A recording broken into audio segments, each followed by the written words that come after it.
Bonjour à tous et à toutes, bienvenue dans le Parc et au-delà, l'émission qu'on vous propose avec Vincent Chaudel pour l'Observatoire du Sport Business et Paris United. Je suis Jean-Baptiste Guégan et on va revenir avec vous aujourd'hui sur l'actualité du Paris Saint-Germain et de notre chère Ligue 1.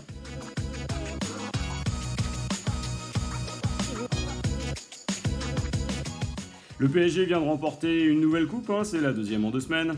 Après la Coupe de France, c'est la Coupe de la Ligue. Le PSG affirme son statut de club le plus titré de France et remporte, après une 13e Coupe de France, une 9e Coupe de la Ligue. Ça tombe bien, c'est la dernière. Cette fois, c'est pas Saint-Etienne qui tombe, mais c'est son voisin, c'est Lyon, au terme d'une finale qu'on qualifiera de nettement moins passionnante que ce qu'on aurait pu escompter. Cette finale permet au club parisien de réaffirmer sa suprématie nationale, un nouveau quadruplé, en attendant mieux. Si on regarde bien aujourd'hui, le PSG est détenteur de tous les records, que ce soit en coupe et bientôt en championnat, surtout si on compte le titre de 93, dont on ne reparlera pas.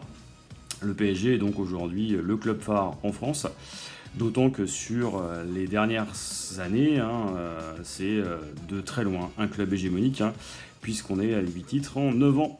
Voilà. En attendant la prochaine Ligue des Champions et le Final 8 qui va se dérouler au Portugal, Paris c'est magique, et même au terme d'une Coupe de la Ligue qui finalement a été maîtrisée, et durant laquelle s'est illustré notamment Verratti, encore une fois, Paris a montré que ses ambitions étaient toujours là, et qu'on pouvait toujours compter sur lui.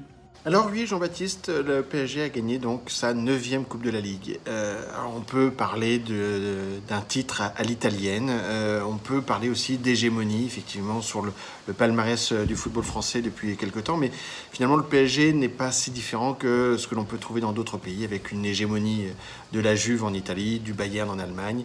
La vraie différence peut-être, c'est la relation de la France avec le football. Est-ce qu'on est un pays de sport, un pays de supporterisme? On peut en douter dans sa relation aux médias.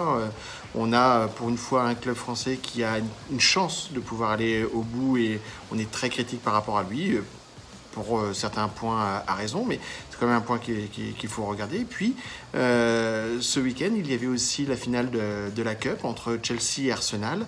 Arsenal qui jouait sa dernière chance pour aller en Coupe d'Europe, un peu comme Lyon.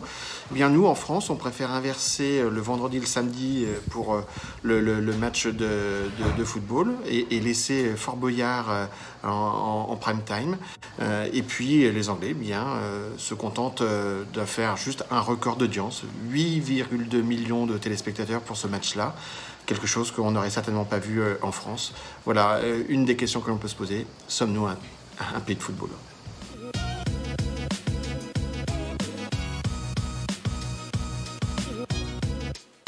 L'autre actualité de la semaine, Jean-Baptiste, c'est le classement Brand Finance qui donne une évaluation des marques des clubs, les marques de championnat. D'ailleurs, la Ligue 1 se classe 5e. Alors 5e, on pourrait se dire que c'est pas mal, mais c'est quand même une fois et demie en valeur de moins que la Serie A, et c'est 4 fois moins que la Première Ligue.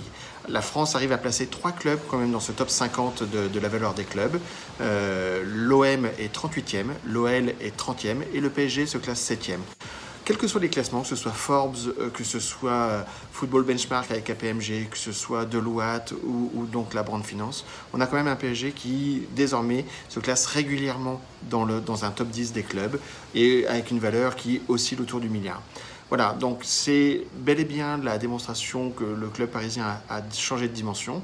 Ce qu'il faudrait évidemment pour que la Ligue 1, c'est qu'il ne soit pas le seul et que Lyon ou Marseille arrivent à se rapprocher de ce top 10, au moins rentrer de façon durable dans le top 20. Vincent le dit justement avec à propos, ce classement Brand Finance montre la vigueur et la réussite du projet parisien à la fois en France et en Europe.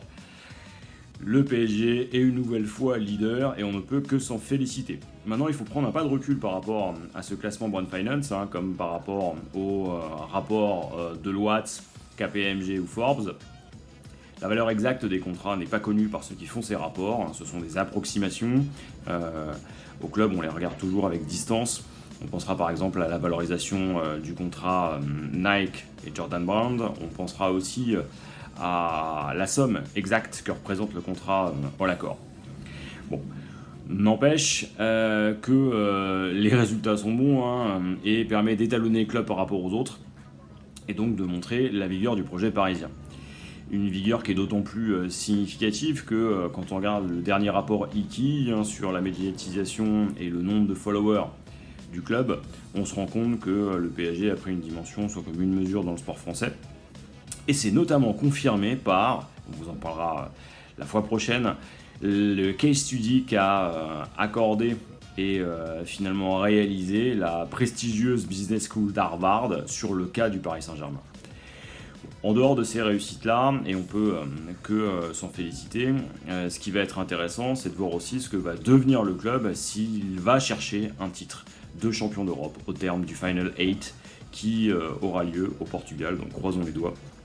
Et on ne sera pas les seuls à penser que si une victoire finale permet de couronner le géant parisien, ce dernier entrera plus encore dans la cour des très grands clubs et des très grandes marques sportives.